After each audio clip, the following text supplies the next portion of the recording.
नमस्कार साथियों गन्ने की खेती का एक सिद्धांत रहा है, शुरू से ही एक सिद्धांत रहा है कि गन्ने की खेती में खाद प्लस पानी, खाद प्लस पानी, खाद प्लस पानी।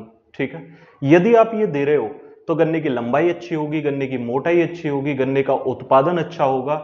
इसमें कोई अतिशयोक्ति नहीं है, कोई दो राय नहीं है।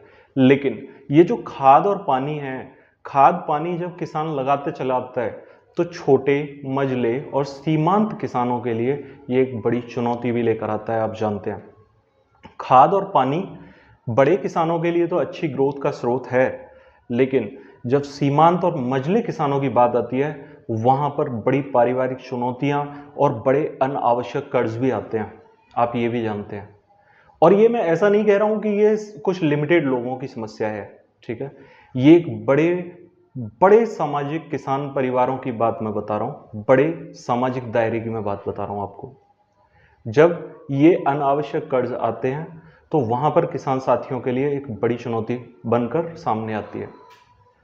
अब यहां पर हमारा एक दायित्व भी बनता है कि यदि छोटे, मझले और सीमांत किसानों के लिए हम गन्ने की खेती को कुछ सस्ता करके या धान की खेती को कुछ सस्ता करके या किन्हीं दूसरी फसलों की जो दवाएं हैं, डोज हैं, उनको सस्ता करके उनके सामने प्रेजेंट करें और हर किसान परिवार तक इसकी पहुंच बढ़ाएं, तो उससे किसान परिवारों को जरूर कुछ ना कुछ लाभ होगा। और इस उद्देश्य में आप इस वीडियो को ज्यादा से ज्यादा किसान साथियों तक शेयर करके आप जरूर भागीदार बने। साथियों, गन्ने की खेती में जब आप गन्ने की खेती को सस्ता करने के लिए जा रहे होते हैं तो आपको कुछ ना कुछ तिगड़मबाजी तो लगानी पड़ेगी। इसके लिए आपको एक छोटा सा जुगाड़ करना है और जुगाड़ के लिए आपको ड्रम लेना है। आप अपनी कैपेबिलिटी के अनुसार या अपनी खेती के अनुसार 50 लीटर, 100 लीटर या 200 लीटर का एक ड्रम ले लो और उस ड्रम में एक टोटी लगवा लो। टोटी कैसी होगी? बड़ी वाली टोटी होनी चाहिए, छोटी टोटी ना लगवाएं। बड़ी टोटी की मदद से आप उस ड्रम से जो भी मटेरियल होगा वो आसानी से पानी की सहायता से आपके खेत में जा सकता है। और कैसे जाएगा वो मैं बताता हूं आपको। आपके गन्ने की 3 स्टेज हैं। कैसे? एक तो पेड़ी गन्ना है। गन्ने में पेड़ी गन्ना वो जिसमें कि आपने जनवरी, फरवरी या मार्च में गन्ने की कटाई करी है। ठीक है।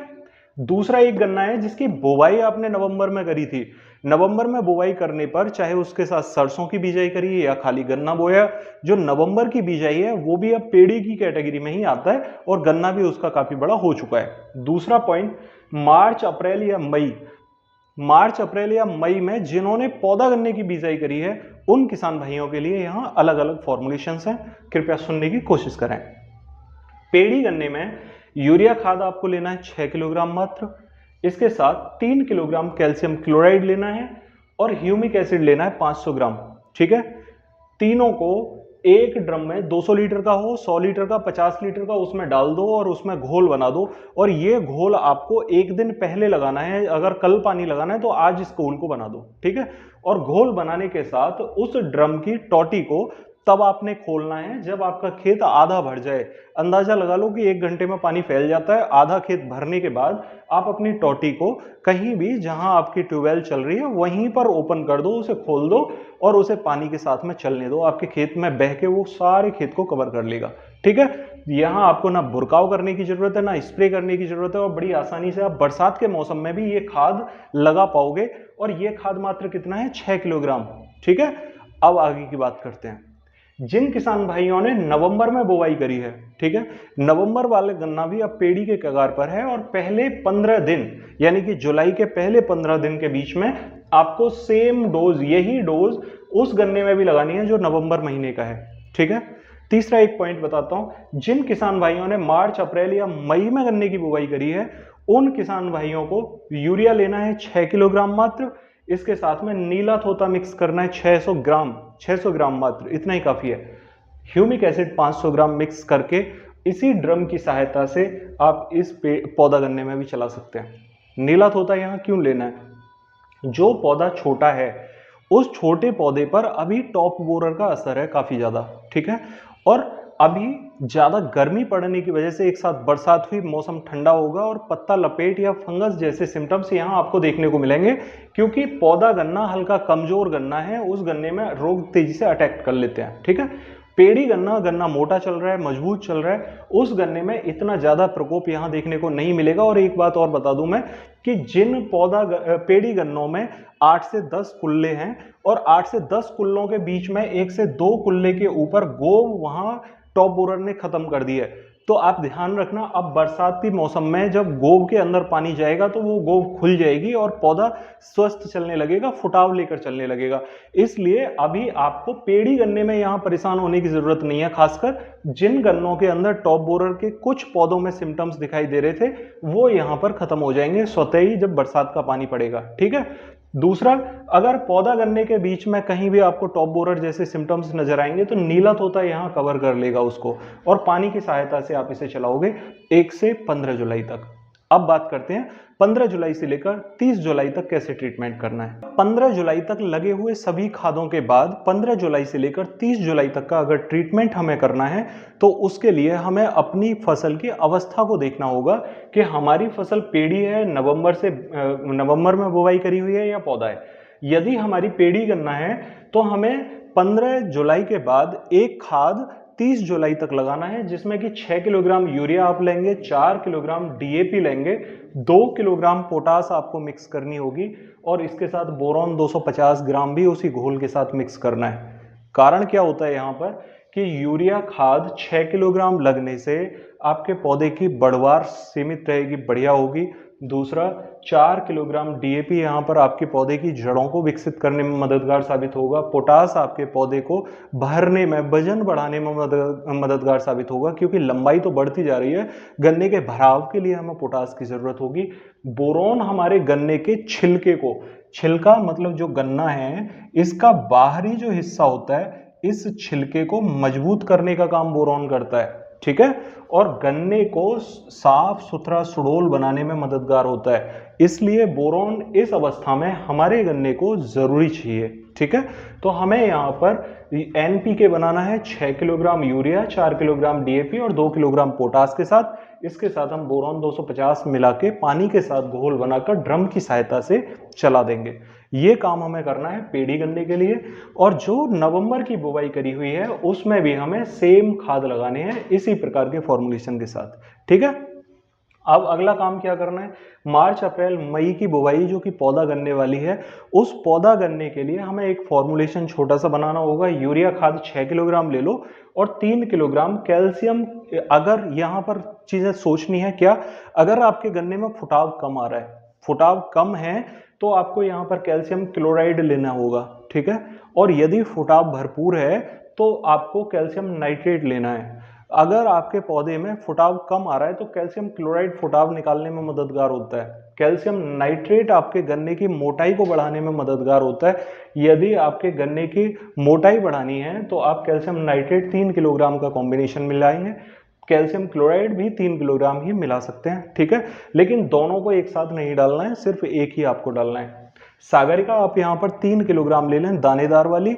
एक बैग 5 किलोग्राम का लाकर घर पर रख लें और उसे 3 किलोग्राम मिक्स कर लें सिर्फ ड्रम में, यही काफ़ी रहेगी। और ह्यूमिक एसिड आप यहाँ पर 500 ग्राम ड्रम में मिक्स करके पानी के साथ में चला सकते हैं 1 एकड़ जमीन के लिए। ये आपका जो ट्रीटमेंट होगा ये 15 जुलाई से लेकर 30 जुलाई तक का कवर कर लेगा। तो जब सस्ती खेती की बात आती है ना, और फॉर्मुलेशंस हमारे पास उपलब्ध होने के बावजूद हम कुछ दवाएं अफोर्ड नहीं कर पाते, नहीं ला पाते, नहीं यूज कर पाते, तो उसके लिए एक बहुत सस्ता सा सॉल्यूशन बता रहा हूं आपको। और सभी किसान साथी, चाहे फसल की कोई भी अवस्था चल रही है, चाहे गन्ना पेड़ी है चाहे पौधा है, उनके लिए ये फॉर्मुलेशन बना के किसी भी एक फॉर्मुलेशन का चुनाव करके आप अपने खेत में लगा सकते हैं। किस टाइप से लगाएंगे, खल ले लीजिए सरसों की, हर किसान परिवार के घर में मिल जाती है। 3 किलोग्राम सरसों की खल ले लो, बस 3 किलोग्राम। ठीक है। यूरिया खाद 3 किलोग्राम आपने लेना है। ह्यूमिक एसिड 500 ग्राम हो तो ठीक है, अगर ना हो तो कच्चे गोबर का घोल बना लो। कितना, 10 किलोग्राम घोल 200 लीटर पानी के ड्रम में 10 किलोग्राम गोबर डाल के और उसे घोलना शुरू कर दो और 2 दिन पहले घोल देना। ठीक है। 2 दिन पहले घोल के खल यूरिया सब इसमें डाल दो, वो 2 दिन में अच्छे से मिश्रण हो जाएगा और मिश्रण होने के बाद पानी के साथ में उसे चला देना। जब गोबर इसके अंदर डालो तो इसे कवर जरूर कर देना पिन्नी से टाइट करके। ठीक है। ये कवर होने के बाद में तब इसे टोटी की सहायता से चला देना, चाहे पेड़ी गन्ना है पौधा गन्ना है। जब कोई फॉर्मुलेशन समझ नहीं आ रहा है तो फिर ये कर देना। ठीक है। अगला एक सवाल, एक पॉइंट और बताता हूं। जब यूरिया खाद आप 3 केजी ले लेते हो तो नीला तोता 600 ग्राम इसके अंदर डाल सकते हो। 600 ग्राम नीला तोता आपको बहुत फायदेमंद साबित होगा अगर गन्ने में किसी भी प्रकार का पोका बोइंग रोग है या टॉप बोरर कहीं भी छिटपुट दिखाई दे रहा है, उसके लिए नीला तोता बहुत कारगर साबित होगा।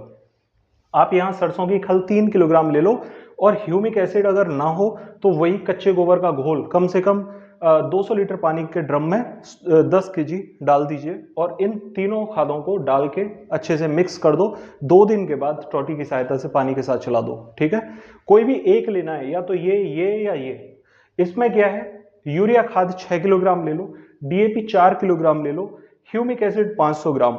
अगर ह्यूमिक एसिड उपलब्ध ना हो तो कच्चे गोबर का घोल बना लो, सेम तरीके से जैसे बताया वैसे ही टोटी की सहायता से पानी के साथ खेत में चला दो। चाहे आपका पेड़ी गन्ना है, पौधा गन्ना है या किसी भी प्रकार का गन्ना है, ये तीनों में से कोई भी फॉर्मुलेशन आप यूज कर सकते हो, जबकि आप पहले वाले किसी भी फॉर्मुलेशन को उपयोग करने में असमर्थ हो। ठीक है, तो आप इनमें से भी किसी भी फॉर्मुलेशन का उपयोग करके रिजल्ट ले सकते हो।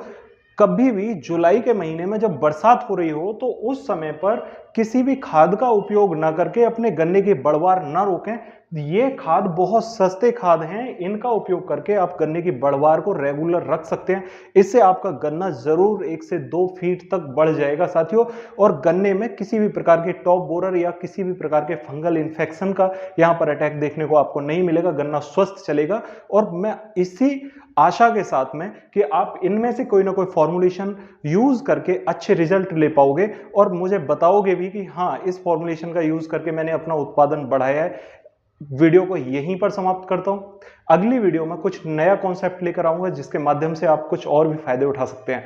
साथियों, आशा करता हूं आप इस वीडियो को दूसरे साथियों के साथ शेयर जरूर करेंगे ताकि वो भी इसका लाभ उठा सकें। चैनल पर नए आए हैं तो चैनल को सब्सक्राइब करना ना भूलें ताकि नई वीडियो का नोटिफिकेशन आपको सबसे पहले मिल सके। मिलते हैं अगली वीडियो में, तब तक के लिए नमस्कार किसान साथियों।